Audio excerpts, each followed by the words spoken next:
Hello everyone, welcome to Unacademy studios Prabhav. पूरे 2 दिन बाद मुलाकात हो रही है हम लोगों की। कैसे हैं आप लोग? God bless you Satya.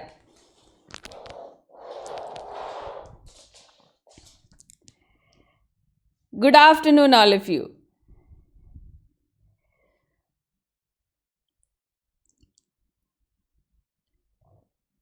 मेरा सब बढ़िया। आप लोग कैसी चल रही है पढ़ाई वढ़ाई? दिन पर दिन एक एक दिन करके टाइम निकल रहा है आप लोगों का। बिल्कुल बिल्कुल मैं ठीक हूँ। कुछ पर्सनल काम आ गया था जिसकी वजह से क्लास नहीं ले पाई थी मैं।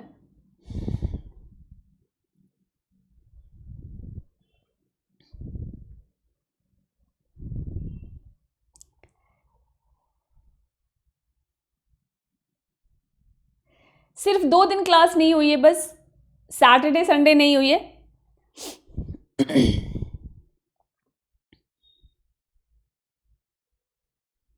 नहीं, क्लास छूटी नहीं है आप लोगों की। क्लास ली ही नहीं है मैंने सैटरडे संडे।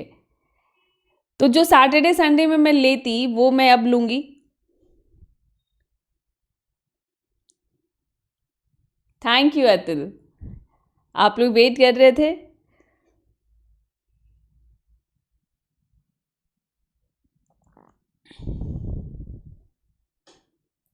हाँ हाँ रोहित, मैं आप ही लोगों की तरह हूँ। मुझे ऐसे ऐसे भारी भरकम पद भी मत दो।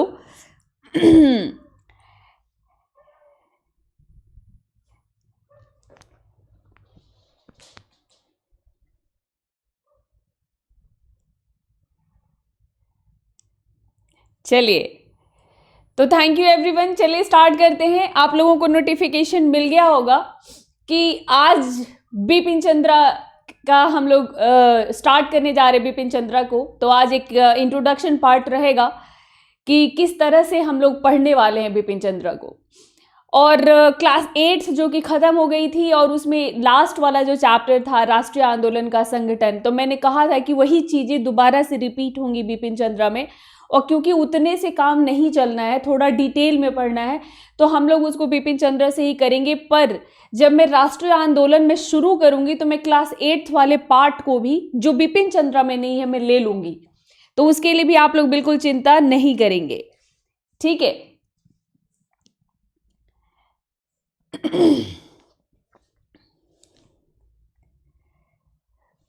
तो ये स्पेशल क्लासेज, जैसा कि आप लोग जानते हैं, मैं आप लोगों से बताती रहती हूँ कि आप लोगों को स्पेशल क्लासेज भी लेनी चाहिए।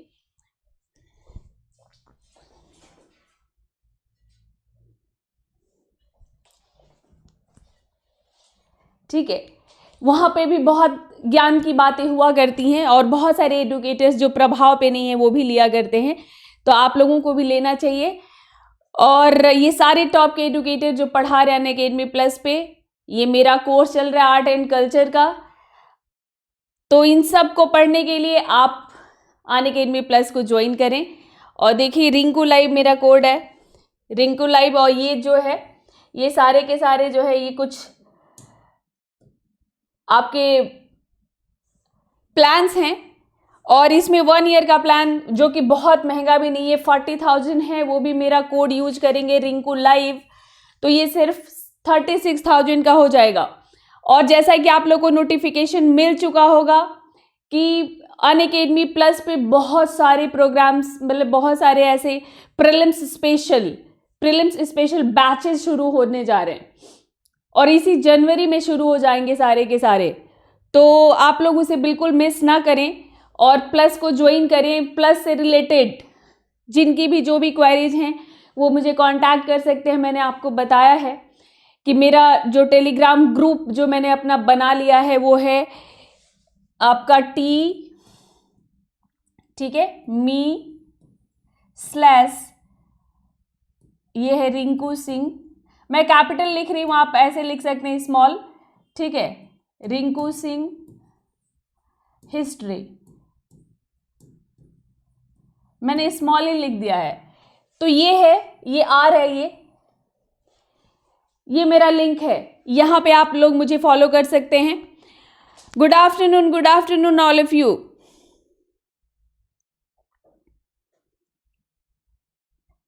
आर्य शर्मा मैं करा चुकी हूं, आपने शायद पहले क्लास नहीं ली है किटी। आर्य शर्मा मैं ऑलरेडी करा चुकी हूं।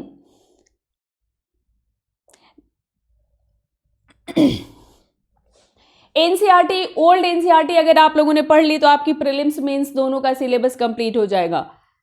अगर ऑप्शनल नहीं है, सिर्फ जीएस के पॉइंट ऑफ व्यू से आपको पढ़ना है, तो आपका प्रीलिम्स मेंस दोनों आपका क्लियर हो जाएगा सिर्फ एनसीईआरटी पढ़ के। पर एक बार से नहीं होगा, कई बार पढ़ना होगा। बिल्कुल महंगा नहीं है, इससे इतने कम फी में तो कहीं भी नहीं आपको मिलेगा। इतने कम फी में आपको यूपीएससी के तैयारी के लिए मौका जो अनअकैडमी आपको दे रहा है वो और कहीं नहीं मिलने वाला, आपको कहीं भी नहीं।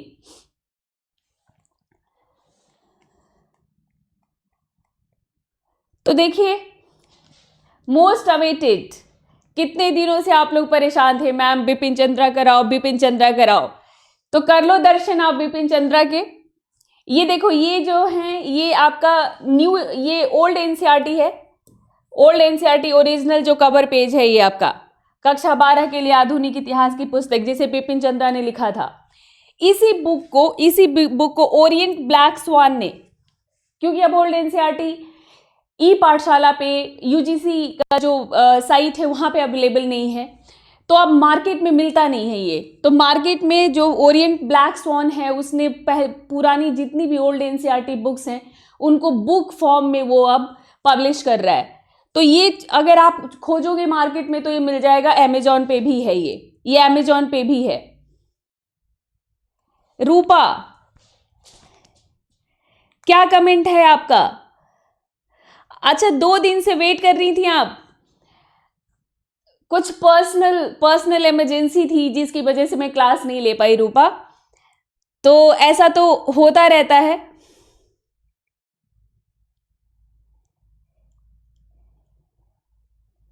हाँ, किस क्लास, देखो 6 to 8 न्यू एनसीईआरटी पढ़ लो आप, और 9th to 12th old NCERT पढ़ लो, आपका कवर हो जाएगा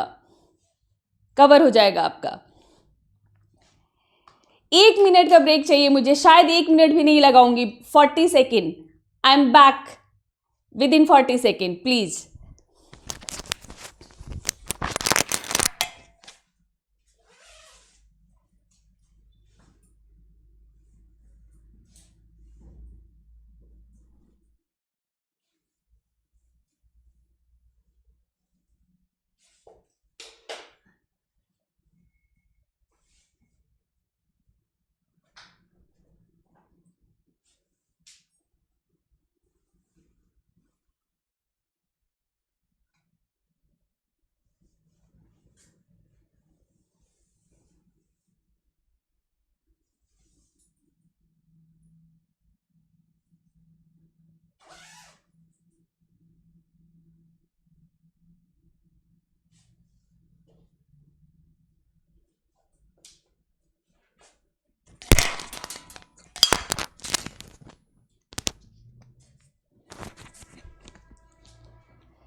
हाँ जी,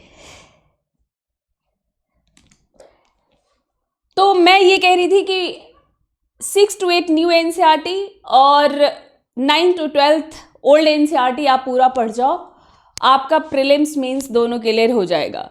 और अगर मैं बात करूं तो मैंने ये कवर करा दिया है आपको, 6 to 8 कवर कराया है मैंने, एंशिएंट मेडिवल सब कवर करा चुकी हूँ मैं, आर्य शर्मा, सतीश चंद्र, आप लोग अगर प्ले लिस्ट में जाके देखोगे तो ये सब मिल जाएगा आप लोगों को।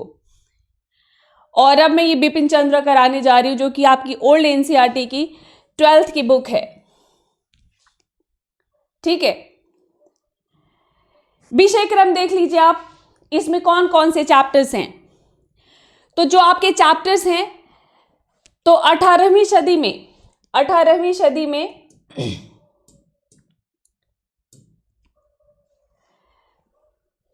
भारत, 18वीं सदी भारत में राज्य और समाज, बेसिकली यहां पर मुगल साम्राज्य का पतन, ठीक है, मुगल डिक्लाइनेशन, मुगलों का पतन,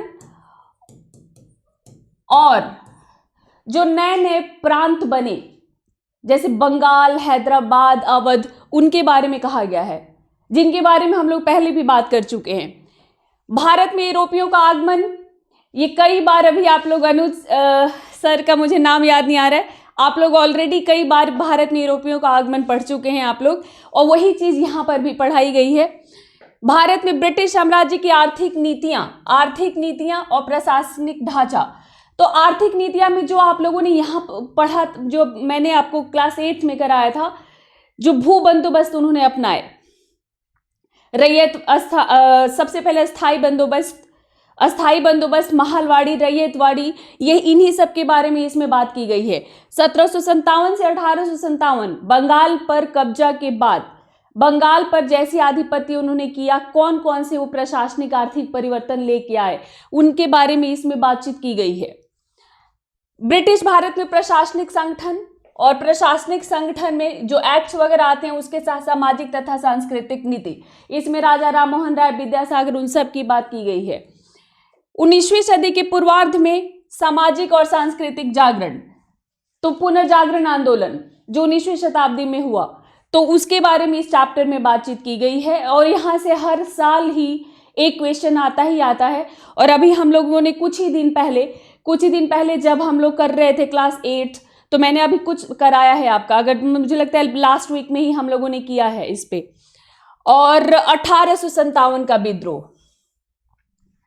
तो 1857 के विद्रोह में इन्होंने बहुत कुछ नई बातें नहीं की हैं, लेकिन जो बोलने का इनका स्टाइल होता है, जो कहने का स्टाइल होता है, वहीं से क्वेश्चंस बनते हैं एक्चुअली।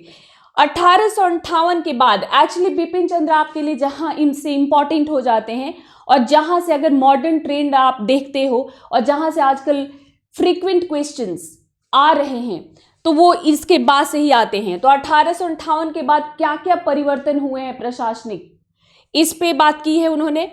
फिर ब्रिटिश शासन का जो आर्थिक प्रभाव भारत पर क्या रहा, आर्थिक प्रभाव क्या रहा भारत के हर क्षेत्र में, चाहे वो हस्तशिल्प की बात करें, हथकरघा की बात करें, कृषि क्षेत्र की बात करें, उद्योगों की बात करें, क्या रहा भारत में। यहां से शुरू हो जाता है आपका राष्ट्रीय आंदोलन। तो पहले फेज में है 1858 से 1905, यानी जब ब्रिटेन की महारानी भारत की साम्राज्ञी बन गई, भारत डायरेक्ट उनके प्रत्यक्ष नियंत्रण में चला गया। उसके बाद से और 1905 तक, इस बीच कांग्रेस की भी स्थापना हो जाएगा, कांग्रेस का स्थापना हो जाएगा, और साथ में स्वदेशी आंदोलन, ठीक है। तो स्वदेशी आंदोलन एक्चुअली यहां से शुरू हो जाता है आपका राष्ट्रवादी आंदोलन, उग्र राष्ट्रवाद का विकास, तो 1905 से 1918। धार्मिक और सामाजिक सुधार, फिर से यहां पर फिर से कुछ टॉपिक्स यहां वाले आ जाते हैं, यहां से फिर से आ जाते हैं 1858 के बाद जो हुए। ये तो 1858 के पहले वाले हैं, और ये 1858 के जो बाद हुए वो कुछ सुधार यहां पर आ जाते हैं। और फिर स्वराज्य के लिए संघर्ष पहला, और स्वराज्य के लिए संघर्ष दूसरा। इसमें पूरा का पूरा आपका राष्ट्रीय आंदोलन समाहित कर दिया गया है इन्हीं सारे चैप्टर्स में, जो 1858 के बाद आप देख रहे हो। और अगर मैं आपको लेटेस्ट ट्रेंड की बात करूं, तो सबसे ज्यादा क्वेश्चंस आजकल इस सेक्शन से आ रहा है, मतलब इसको भी इंक्लूड कर सकते हो आप, सबसे ज्यादा। और हिस्ट्री में वेटेज अगर देखो तो मॉडर्न हिस्ट्री से सबसे ज्यादा क्वेश्चंस। अगर मेडिवल और एंशिएंट और मेडिवल की बात करते हैं, तो एंशिएंट और मेडिवल में आर्ट एंड कल्चर, जो कला एवं संस्कृति वाला जो उनका पार्ट है, वहां से। और कभी कभार इक्का दुक्का जागीरदारी, इजारेदारी, मनसबदारी, ये नहीं तो सब के सब कला एवं संस्कृति वाले पक्ष से। सबसे ज्यादा अगर 5-6 क्वेश्चन अगर डायरेक्ट हिस्ट्री से आपको मिलते हैं, तो वो आपको मॉडर्न हिस्ट्री से ही मिल रहे हैं। मैं 2019 के कुछ क्वेश्चंस लेके आई हूं, आप देखो। इस पुस्तक की कुछ विशेषता मैं बता दूं आपको, क्यों पढ़ते हैं हम लोग।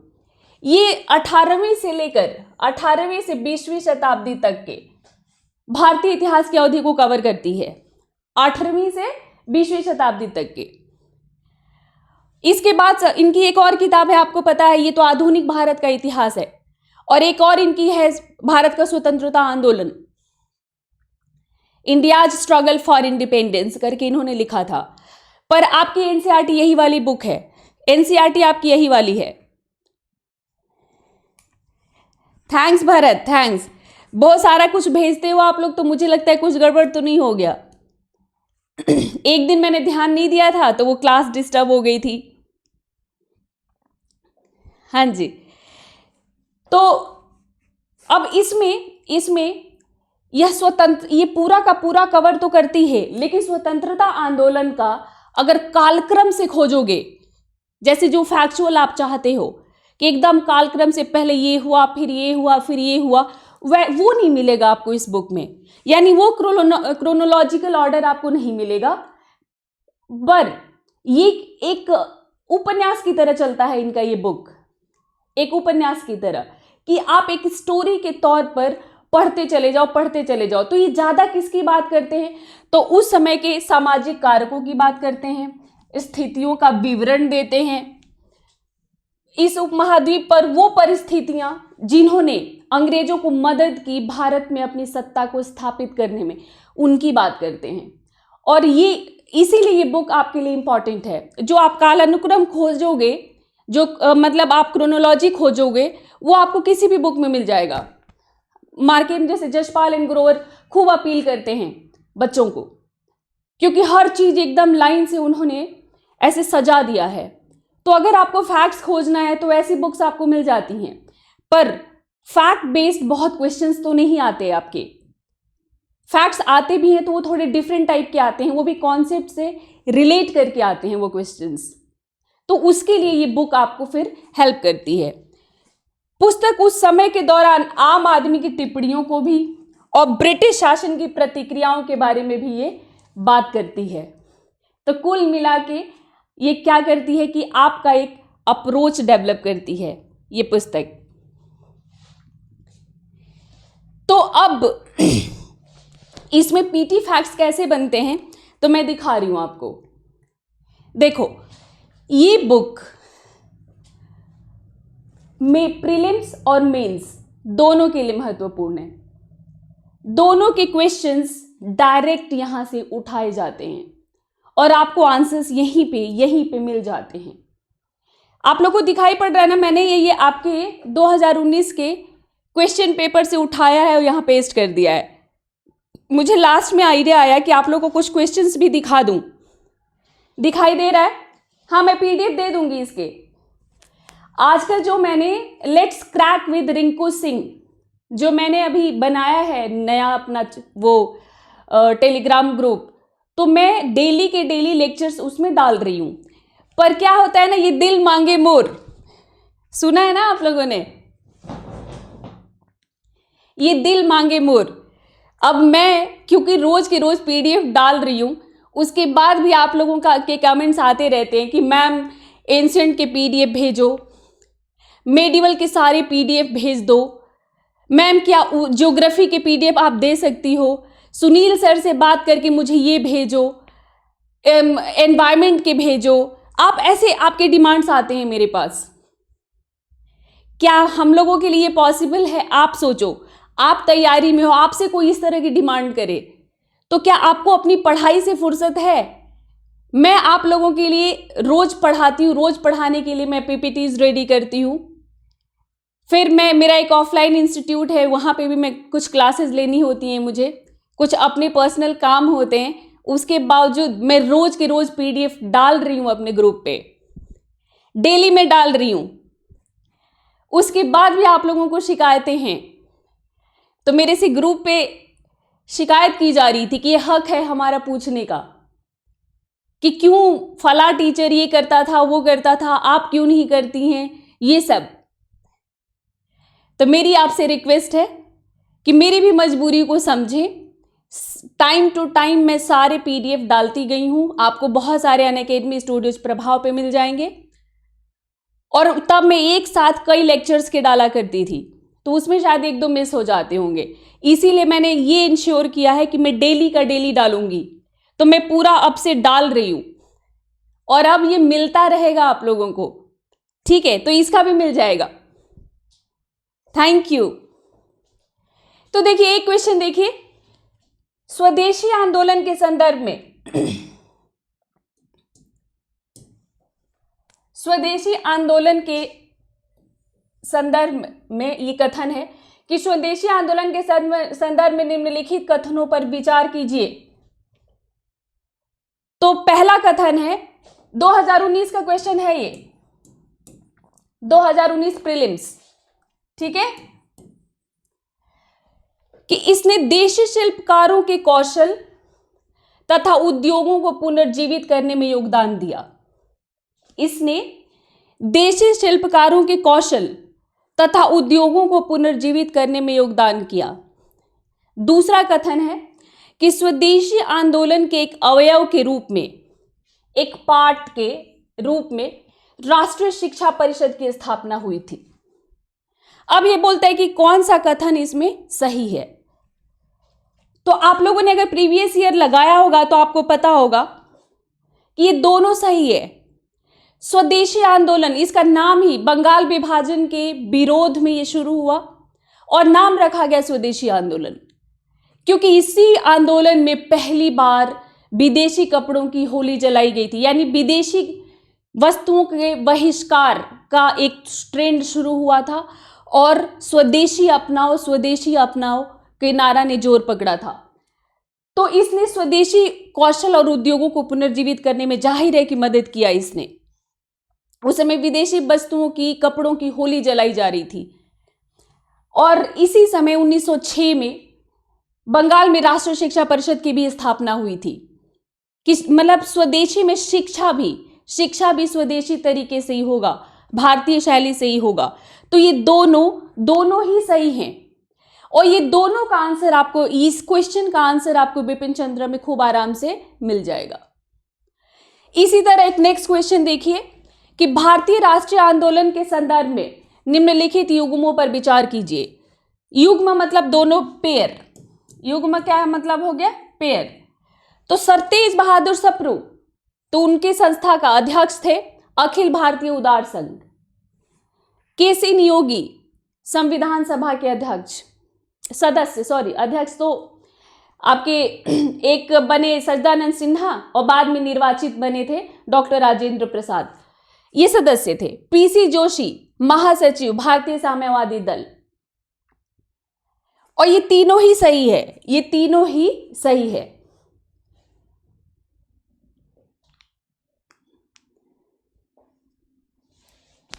ठीक है। इसी तरह देखो मेंस का क्वेश्चन, देखो मेंस का। इन क्वेश्चंस को दिखाने का मेरा और एक मकसद है कि मैं आपको बताऊंगी कि कैसे पढ़ना है। तो आप देखो क्वेश्चंस कहां से आ रहे हैं क्वेश्चंस। तो 1857 का विप्लव ब्रिटिश शासन के पूर्ववर्ती 100 वर्षों में बार बार घटित छोटे एवं बड़े स्थानीय विद्रोहों का चरमोत्कर्ष था। सुस्पष्ट कीजिए कितने सारे विद्रोह हुए थे। कोल, रंपा, खांसी, सन्यासी, अहोम, कितने सारे विद्रोह हुए थे और उसी में ये एक बड़ा विद्रोह। असंतोष एक अचानक नहीं फूटा, असंतोष पहले से ही था। फिर ये क्वेश्चन 19वीं शताब्दी के भारतीय पुनर्जागरण और राष्ट्रीय पहचान, यानी हमारे भीतर राष्ट्रीयता का जो उद्भव हुआ, जो नेशनैलिटी की फीलिंग आई, जो राष्ट्रीयता का उदय हुआ भारतीय दिलों में, तो इनके मध्य जो संबंध था उसका परीक्षण कीजिए। इस बिपिन चंद्रा से बढ़िया, बेहतर आपको इसका उत्तर और कहीं नहीं मिलेगा इस प्रश्न का। उसी तरह गांधीवादी प्रावस्था के दौरान विभिन्न स्वरों ने राष्ट्रवादी आंदोलन को सुदृढ़ एवं समृद्ध बनाया था। विस्तार पूर्वक स्पष्ट कीजिए। गांधीयन फेज के दौरान सिर्फ गांधी ही थे जिन्होंने राष्ट्रीय आंदोलन को मजबूती प्रदान की, या कुछ और भी लोग थे, या कुछ और भी ऐसे लोग थे, उनके ऐसे कार्य थे जिन्होंने राष्ट्रीय आंदोलन को मजबूती प्रदान की? तो इस पे राष्ट्रीय आंदोलन पे जो आपका एक गहन पड़ताल होगा, राष्ट्रीय आंदोलन की जो आपकी पूरी की पूरी समझ होगी, वो मदद करेगी आपको इसका आंसर लिखने में। इसी तरह 1940 के दशक जब सत्ता का हस्तांतरण होता है, तो सत्ता हस्तांतरण की प्रक्रिया को जटिल बनाने में, इस प्रक्रिया को जटिल तो हो ही गया था, तो इसको जटिल बनाने में ब्रिटिश साम्राज्यिक सत्ता की भूमिका का आकलन कीजिए। क्यों उस समय माहौल इतना खराब हो गया था, जगह जगह दंगे हो रहे थे, किसी भी पार्टी में एक सामंजस्य नहीं बन पा रहा था कि किस तरह से सत्ता तो लेनी है, किस तरह से लेनी है, कैसे लेनी है। तो इसमें इस मामले को इतना कॉम्प्लेक्स बनाने में इनका कितना रोल रहा, ब्रिटिश लोगों का, क्या उन्होंने ही इसे कॉम्प्लेक्स बनाया? तो ऐसी बातों का, ऐसे सवालों का आपको जवाब, आंसर बिपिन चंद्रा पढ़ने से मिल जाएगा। तो वही मैंने कहा कि प्रारंभिक परीक्षा और मुख्य परीक्षा दोनों में ही ये महत्वपूर्ण है। और आपको किस पे फोकस रखना है, किस पर, कहां से आप पढ़ोगे? तो देखो, मैं आपको बता रही थी कि अगर आप ये देखते हो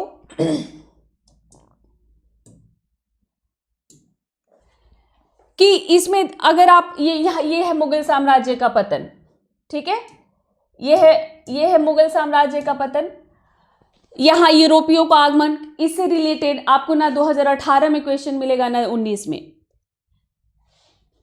ठीक है, कहीं से आपको यहां से क्वेश्चन नहीं मिलेगा। इसी मतलब ना यहां से ना यहां से, ये मतलब पतन में भी जो है, अगर मैं प्रीलिम्स की बात करूं तो मतलब नहीं आ रहा है ऐसे क्वेश्चंस। यूरोपियों के आगमन से भी पहले क्वेश्चंस आते थे, अब उतने ज्यादा नहीं आते। मेन जो क्वेश्चंस आपके यहाँ पर जो प्रशासनिक ढांचा है 1757 से 1857, तो इस पे हम लोग जब क्लास 8 में आप लोग को करा रही थी, तो मैंने बहुत बेहतर तरीके से आपको मैंने करा दिया है 1757 से 1857। क्लास 8 इसे बहुत डिटेल में इस पे बात करता है। आप देखना किस तरह से मतलब कृषकों पर क्या प्रभाव पड़ा, राजा रजवाड़ों पर क्या प्रभाव पड़ा, बुनकरों पर क्या प्रभाव रहा, जो कारीगर थे उन पर क्या प्रभाव रहा, सब पे ही हम लोगों ने बहुत विस्तार में बातें की थी। ऑप्शनल के लिए ये बुक सफिशिएंट नहीं है, ऑप्शनल के लिए आपको पढ़ना पड़ेगा, हालांकि इस बुक को भी पढ़ना पड़ेगा आपको। फिर ब्रिटिश भारत में प्रशासनिक, सामाजिक तथा सांस्कृतिक नीति और सांस्कृतिक जागरण। तो देखो, सांस्कृतिक जागरण की बात हमने पहले भी की है। आप लोग अगर कहोगे तो मैं दोबारा करा दूंगी, लेकिन राजा राम मोहन राय, विद्यासागर, ज्योतिराव फुले, ईवी नायकर, बल्कि उस क्वेश्चन को भी मेरा लेने का मन था कि केवल उस क्लास को लेके इसका आंसर आप कर पाओगे। तो मैं चाहती हूं कि मैं आप लोगों को जो शुरुआत करूं बिपिन चंद्रा, जहां से सबसे ज्यादा अभी जितने क्वेश्चंस दिखाए मैंने आपको जो आए हैं वो 1858 मतलब 57 के विद्रोह के बाद से, ये जो आप देख रहे हो ये वाला, यहां से सारे क्वेश्चंस आए हैं। 1858 के बाद से मैं शुरू करना चाहती हूं बिपिन चंद्रा आपके साथ, जहां से आपके प्रीलिम्स में बार बार क्वेश्चंस आ रहे हैं। बताइए आप लोग एग्री करते हैं कि नहीं?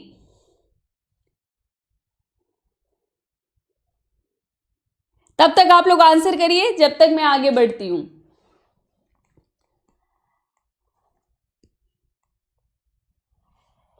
तो अब इस बुक को पढ़ते हुए किन बिंदुओं पर फोकस करना है? बुक को ऐसे ही पढ़ेंगे या ऐसे पढ़ेंगे कि यहां से क्वेश्चन बनता है, यहां से ऐसे क्वेश्चन बनेगा, उस एनालिटिकल तरीके से पढ़ेंगे? गुड रूपा, यस, सही समझा आप लोगों ने, मैं जो आप लोगों को समझाना चाहती थी। क्योंकि आप लोगों ने और भी टीचर्स है, बहुत सारे टीचर्स है, अभी कुछ दिन पहले मधुकर सर ने भी पलासी का युद्ध, बक्सर का युद्ध, यूरोपियों का आगमन, बहुत सारे लोगों से आप ऑलरेडी पढ़ चुके हो और वहां से अभी क्वेश्चंस का रेशियो मतलब काफी, अगर देखें प्रोबेबिलिटी कह लीजिए, वो काफी कम है।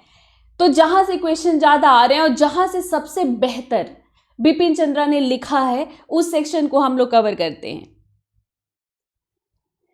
ठीक है, तो इस बुक को पढ़ते हुए किन बिंदुओं पर फोकस करना है? बुक को यूं ही ऐसे ऐसे ऐसे लेके बैठ जाओगे किताब और ऐसे पढ़ रहे हो,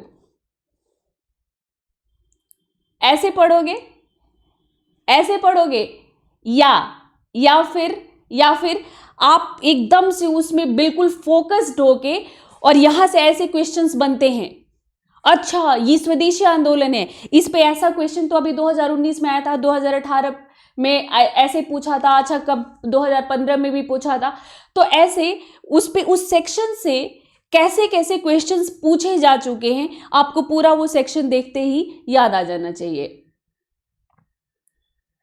ठीक है, और मैं भी जब इसको मैं कराऊंगी मैं भी, तो मैं आप लोगों को हर रोज ऐसे कुछ क्वेश्चंस लेके आऊंगी उसी सेक्शन से रिलेटेड, कि यहां से ऐसे ऐसे क्वेश्चंस पूछे जा चुके हैं।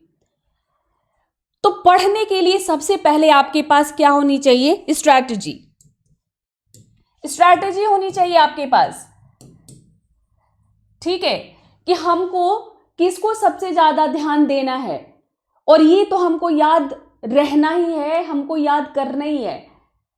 तो फिर वो उसी पे हम लोग बात करते हैं कि सबसे पहले देखेंगे, देखो आंदोलन, सबसे पहले आंदोलन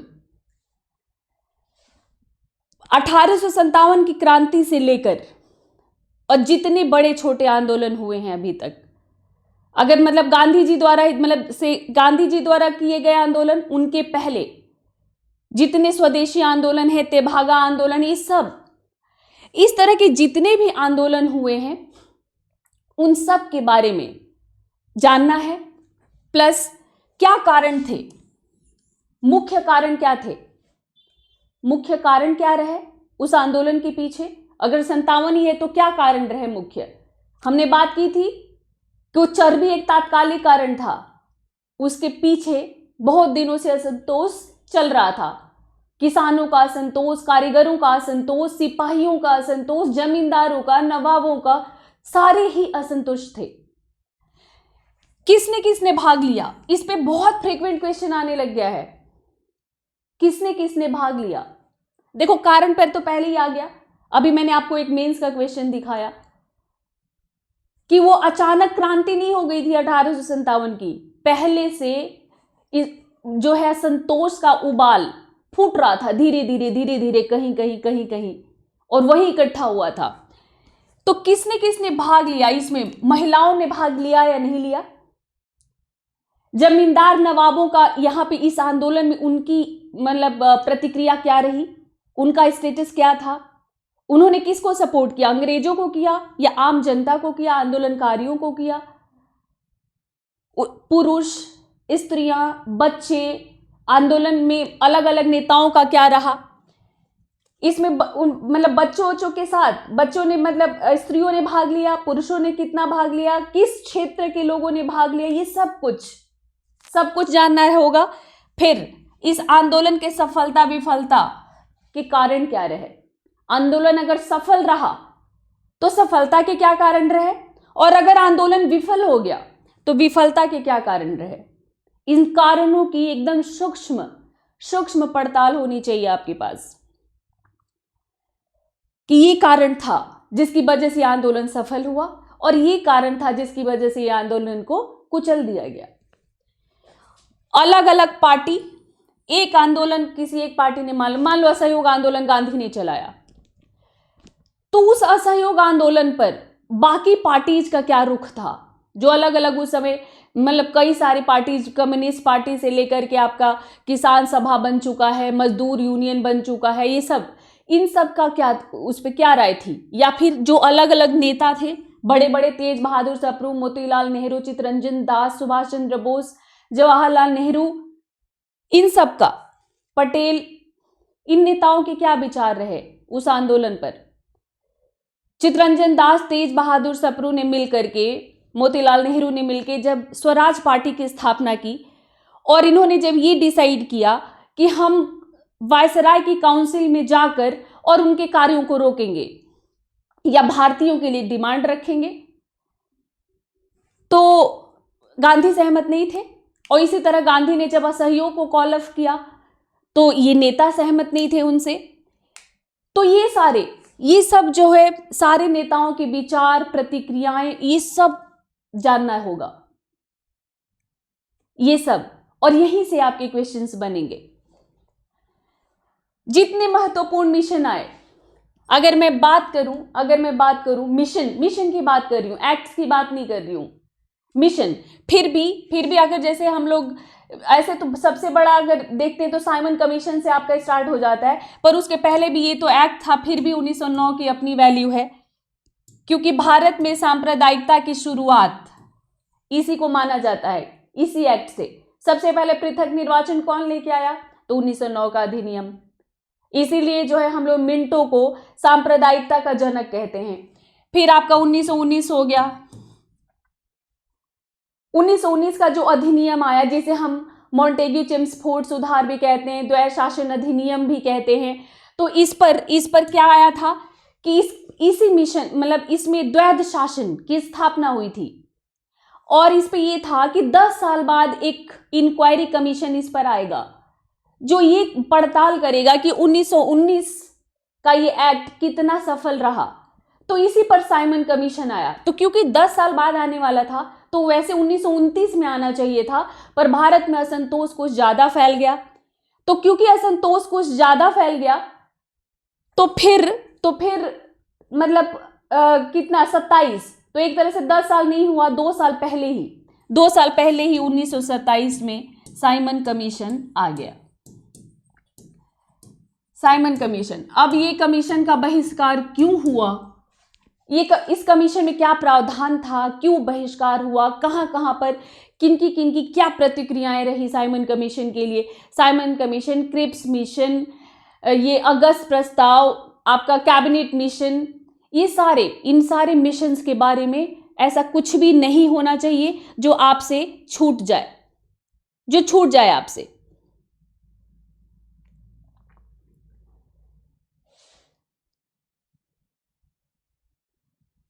वीडियो मैं समझी नहीं, क्लियर है ना आप लोगों को? कोई बफरिंग वगैरह तो नहीं है?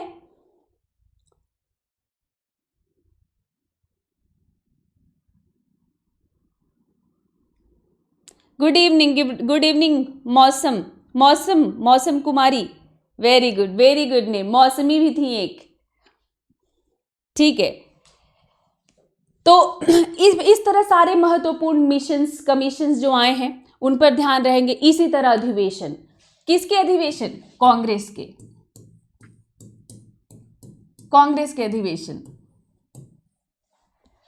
अगर देखो 1885 में कांग्रेस की स्थापना होती है और 1885 से लेकर 1945 तक कांग्रेस के हर साल लगभग अधिवेशन हुए हैं। तो अब ये जो कांग्रेस के जो अधिवेशन, इतने सारे नहीं करने, आपको इतने सारे नहीं करने हैं, हर अधिवेशन को ही याद नहीं करना है। अगर पूरा देखोगे तो गिनती के आपके 7, 8 या 10 मैक्सिमम ऐसे अधिवेशन निकलेंगे जिनके बारे में आपको जानना है, जिसमें बहुत बड़े बड़े फैसले लिए गए। तो उन अधिवेशंस के बारे में, तो जैसे नागपुर अधिवेशन, जिसे असहयोग के प्रस्ताव को मंजूरी मिली थी। इसी तरह आपका लाहौर अधिवेशन, जिसमें पहली बार पूर्ण स्वराज का मांग मतलब प्रस्ताव रखा गया था। या पहली बार स्वराज की मांग कब की गई थी? तो 1906 का अधिवेशन है वो। तो इस तरह के अधिवेशन मुख्य कराची अधिवेशन, जब पहली बार उसमें मौलिक अधिकारों की बात की गई थी। तो ये जितने सारे ऐसे अधिवेशन हैं, वो अधिवेशन कहाँ हुए, किस नदी के किनारे, किस स्थान पर, अध्यक्ष कौन थे? तो डेट, समय, स्थान, अध्यक्ष और मुख्य उसके जो है प्रस्ताव रहे। तो ऐसे कुछ अधिवेशन इस पे फोकस रखेंगे। समझौते, जो महत्वपूर्ण समझौते हुए।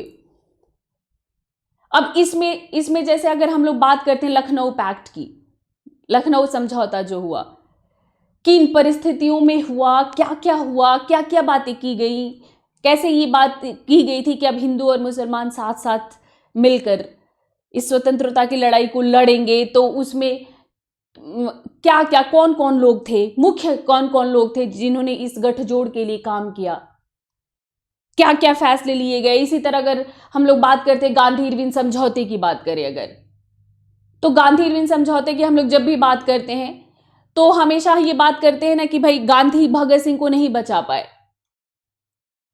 पूना समझौता जो अंबेडकर और गांधी के बीच में हुआ, पूना पैक्ट 1932। रैमजे मैकडोनल्ड ने जब दलितों के लिए भी अलग अलग निर्वाचन की व्यवस्था कर दी, जिसे हम मैकडोनल्ड अवार्ड कहते हैं, इसको कम्युनल अवार्ड के नाम से भी जाना जाता है, और ये अंबेडकर की बहुत बड़ी सफलता थी।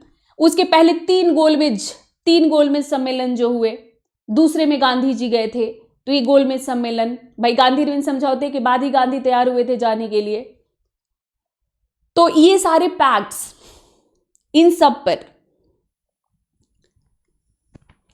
फ्री पीडीएफ की जरूरत क्या है दीपू, सब कुछ फ्री में ही चाहिए आपको। ये किताब बहुत सस्ती मिल जाएगी आपको, ये किताब आपको बहुत सस्ती मिल जाएगी। अमेजॉन पे जाओ तो अगर आपके आसपास के मार्केट में कुछ लोग ऐसी किताबें बेचते होंगे तो बहुत सस्ती मिल जाएगी आपको।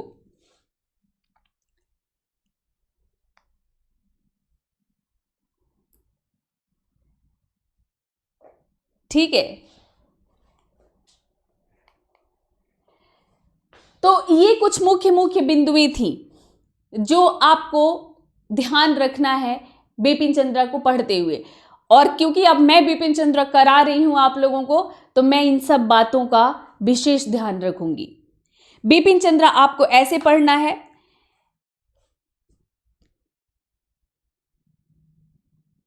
हाँ मैं देती थी हर्षित, अब नहीं देती।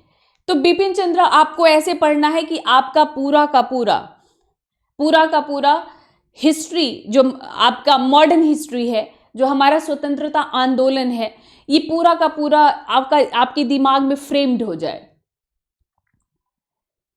क्यों हुआ, कैसे हुआ, कब हुआ, उससे प्रभावित कौन कौन से लोग हुए, ठीक है, मतलब क्या प्रभाव रहा, बाद में क्या प्रभाव रहा उसका, उससे क्या फायदा मिला, ये सब इस तरह से आप करेंगे इसको।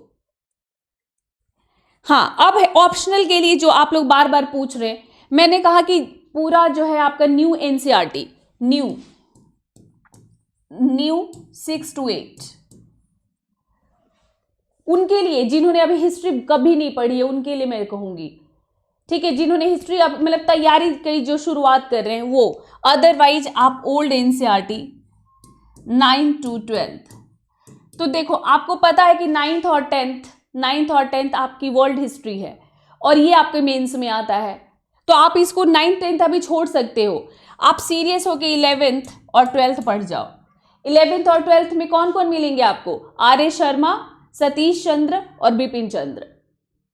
तो ये आर्य शर्मा, सतीश चंद्र और बिपिन चंद्र को अगर आपने बहुत अच्छे से कर लिया तो आपका कोई क्वेश्चन नहीं छूटेगा, ये गारंटेड है कि नहीं छूटेगा आपका। अब ऑप्शनल के लिए मैं बार बार कहती हूँ कि ये किताबें अपने आप में सफिशिएंट है। अगर आप आर्य शर्मा को देखोगे तो आपको ये किताब इतनी लेंथी लगेगी कि आपको ऐसा लगता है कि आप एक टेक्स्ट बुक ही पढ़ रहे हो। तो इसमें सब कुछ ही दिया हुआ है, पर फिर भी अगर इस ओल्ड एनसीईआरटी के अलावा ऑप्शनल के लिए एक आती है बुक उपिंदर सिंह की, ठीक है, ऐसे उपिंद्र भी नहीं है, वो एक लेडी है, उनका जो है देखो उपिंदर सिंह, अमेजॉन पे है ये बुक इंग्लिश में भी आती है और हिंदी में भी आती है। ये उपिंदर सिंह की जो किताब है ये आपको पूरा एंशिएंट कवर करेगी और एंशिएंट के साथ साथ ये मेडिवल के भी कुछ पार्ट को कवर करती है। ये 12th सेंचुरी तक जाती है, तो ये पूरा कवर करेगी आपका उपिंदर सिंह। और इसके अलावा अगर मेडिवल पीरियड में बात करें मेडिवल की, तो हरिश्चंद्र वर्मा, बहुत मोटी 2 वॉल्यूम में उनकी बुक है।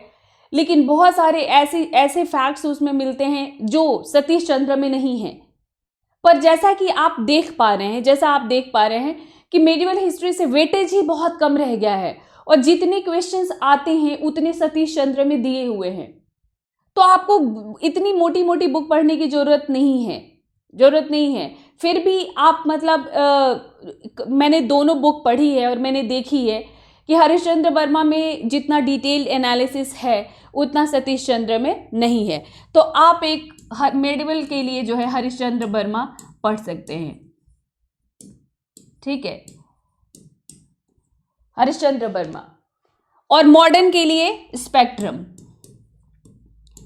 बिपिन चंद्र के अलावा बहुत डेटाज हैं, इसमें डेटाज बहुत हैं। मैंने क्या कहा कि ये जो मैं आज जो बुक आप लोगों को करा रही थी बिपिन चंद्र, तो मैंने कहा कि इसमें बहुत आपको घटनाक्रम एकदम से ऐसे नहीं मिलेगा कि इसके बाद ये वो नहीं मिलेगा आपको। तो आप इसके लिए स्पेक्ट्रम पढ़ सकते हैं।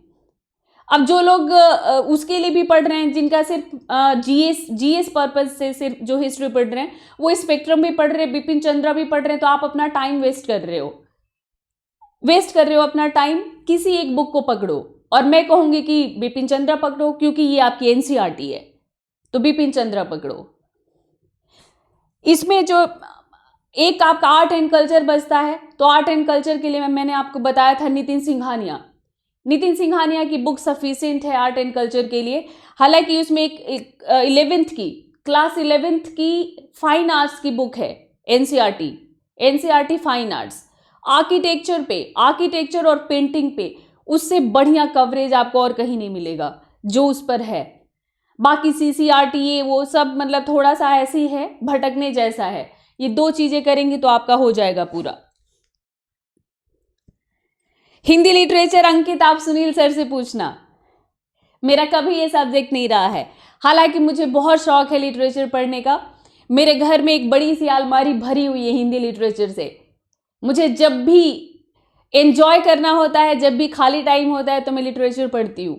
लेकिन हिंदी लिटरेचर क्योंकि यूपीएससी पॉइंट ऑफ व्यू से मैंने नहीं पढ़ा है, तो मैं आपको बहुत बेहतर नहीं बता पाऊंगी।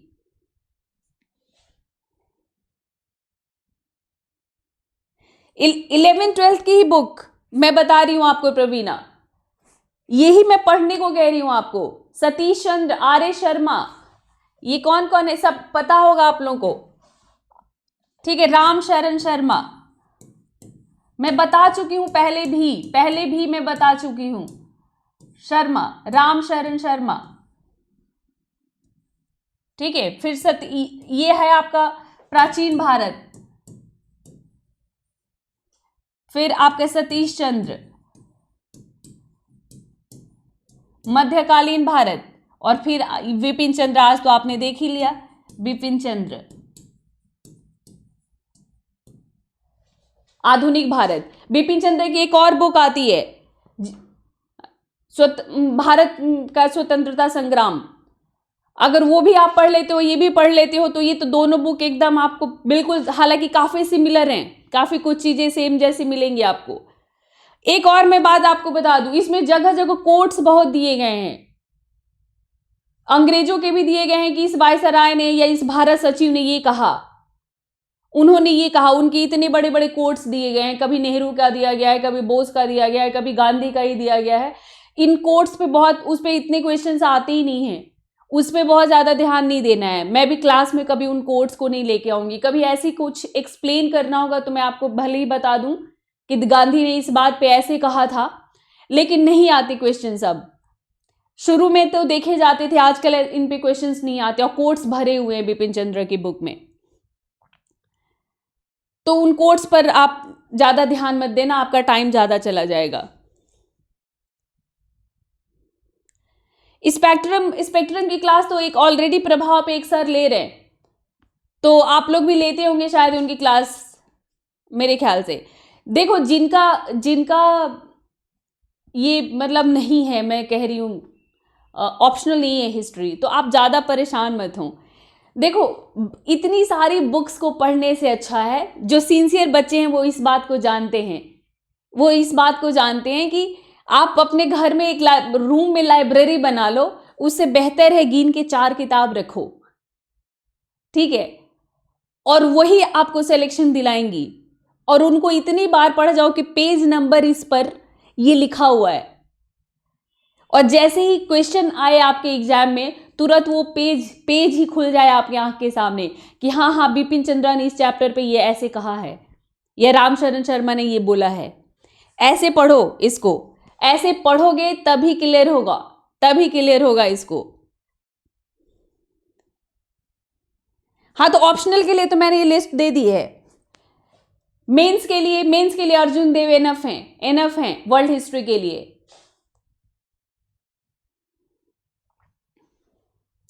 आर्ट एंड कल्चर मैंने बताया, अभी बताया नीतीश। क्लास 11th की फाइन आर्ट्स की बुक आती है, NCERT new NCERT class 11th fine arts, और साथ में नितिन सिंघानिया, ये दोनों बुक कंप्लीट कर देंगी आपके आर्ट एंड कल्चर को। और अगर मेरे से पढ़ना है तो प्लस ज्वाइन करिए।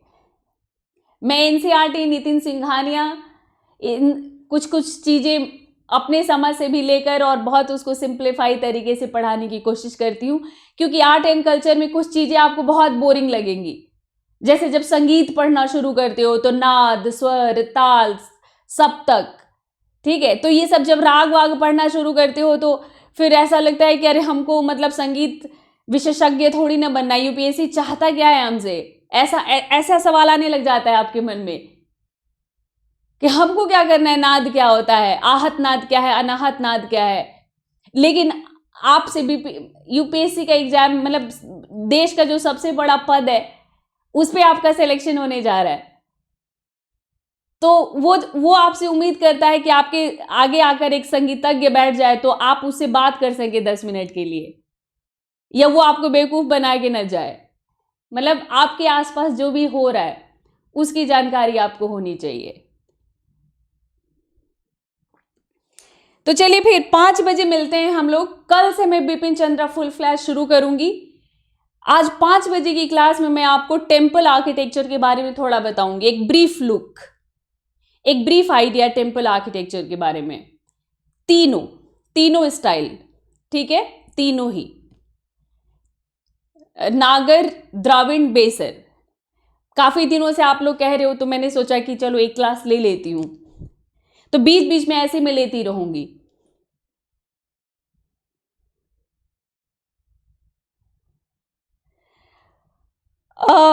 हो सकता है स्वागत बिपिन चंद्रा, अगर आपको समझ में नहीं आता तो आपको मेंस में प्रॉब्लम आएगी, मेंस में आपको प्रॉब्लम आ सकती है। प्रीति, क्या क्वेश्चन था आपका?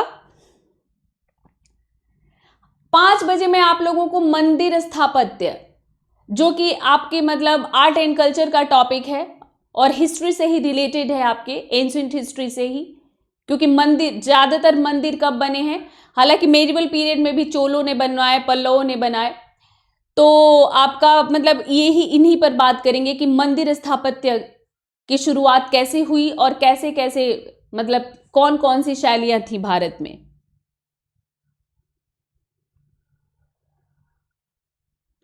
हाँ, मैपिंग मेरा, जैसे मैंने थर्सडे लिया था, इस बार भी थर्सडे लूंगी मैं। सैटरडे लेने वाली थी, सैटरडे छूट गया तो फिर थर्सडे लूंगी, तो थर्सडे मतलब वीक में 2 दिन लूंगी मैं मैपिंग पे क्लास।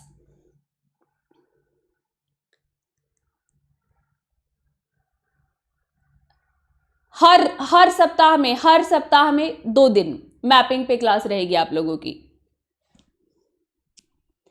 मेरी क्लास रोज 3 से 4 और 5 से 6, 3 से 4, 5 से 6 मेरी क्लास रहती है, ठीक है।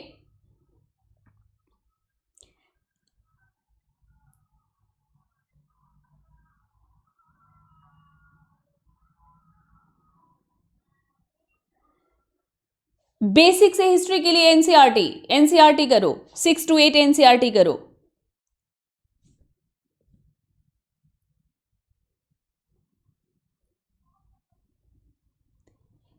हिस्ट्री की डेली क्लास बिपिन चंद्र 3 बजे से 3 बजे से एक्चुअली जो मैं टेम्पल आर्किटेक्चर पर, मंदिर स्थापत्य पर मैं आप लोगों की क्लास लेने वाली थी संडे, तो वो रेडी है मेरी वो क्लास। मैंने सोचा मैं ले लेती हूँ आप लोगों की, और वो क्लास बहुत बेनिफिशियल होगी आपके लिए। वहां से हर बार ही मतलब आप 2 क्वेश्चन मान के चलिए, रहता ही रहता है, ठीक है। तो उसको इतने आप मतलब वैसे मत लीजिए, हल्के में मत लीजिए, वो भी आपके टॉपिक से ही रिलेटेड है।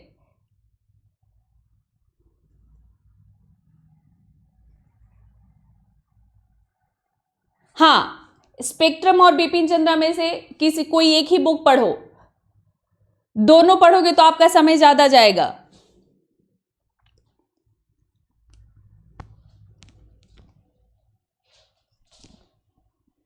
देखो मैंने तो स्पेक्ट्रम, फ्रैंकली मैं बताऊं तो मैंने तो बिपिन चंद्रा ही पढ़ी है, और ज्यादातर लोग बिपिन चंद्रा ही पढ़ते हैं।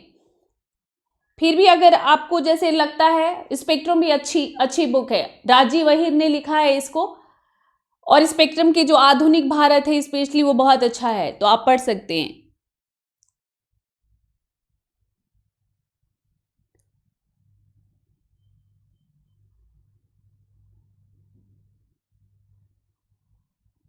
और मुझे समझ नहीं आया सत्या क्या पूछ रहे, वो कैलाश नितिन सिंघानिया से या फाइनल से कौन सी बुक लेकर आए?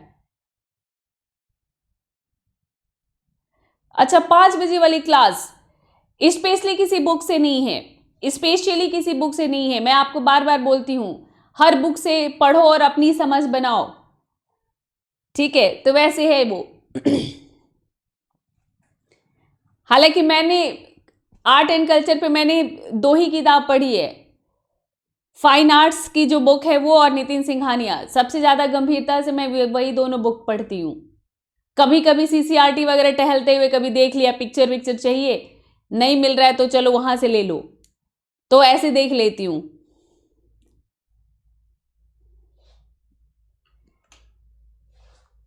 तो मैंने बताया मंदिर स्थापत्य, एनआईओएस बहुत लेंदी है। यहां पे मैं आप लोगों को बता दूं, हिस्ट्री वाले अगर उपिंदर सिंह भी अच्छे, मतलब उपिंदर सिंह का तो कोई जवाब ही नहीं है, पर इग्नू के ऑप्शनल वालों के लिए बता रही हूं, इग्नू के नोट्स बहुत अच्छे हैं ग्रेजुएशन के। इग्नू के नोट्स, वो हरिश्चंद्र वर्मा फिर पढ़ने की जरूरत नहीं पड़ेगी आपको, अगर इग्नू के नोट्स पढ़ लेते हो तो। इग्नू के नोट्स अच्छे हैं फिर।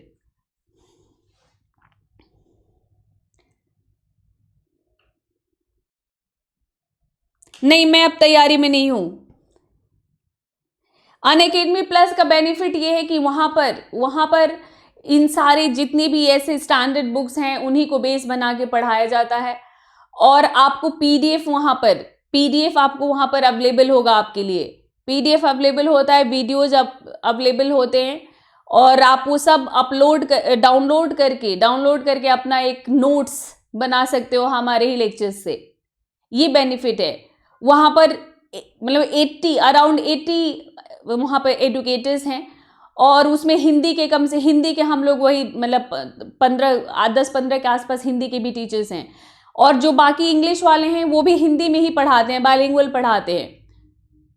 तो आपके इतने एक मतलब चाहे मेरे कोर्स से ही आप ज्वाइन करोगे, लेकिन इन सारे एडुकेटर्स को आप पढ़ पाओगे सबको, और बहुत अच्छे एडुकेटर्स हैं, बहुत अच्छे जो आपके पूरे कॉन्सेप्ट को क्लियर कर देंगे।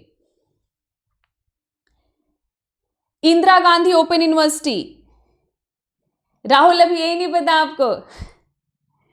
इंदिरा गांधी ओपन यूनिवर्सिटी, इग्नू कहते हैं उसको, Indira Gandhi national open university.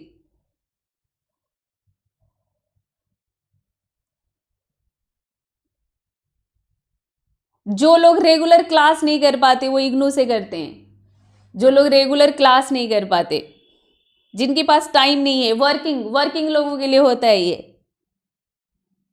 Hindi literature की बेस्ट बुक महेंद्र आप सुनील सर से पूछना, सुनील सर आपको बताएंगे।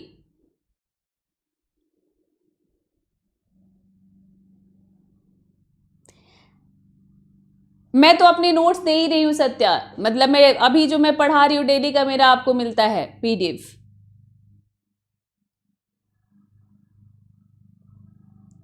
Thank you, thank you. नहीं, प्रभाव पर तो थोड़ा अभी मुश्किल होगा। आप मैनेज करिए किसी भी तरह प्लस ज्वाइन करने के लिए।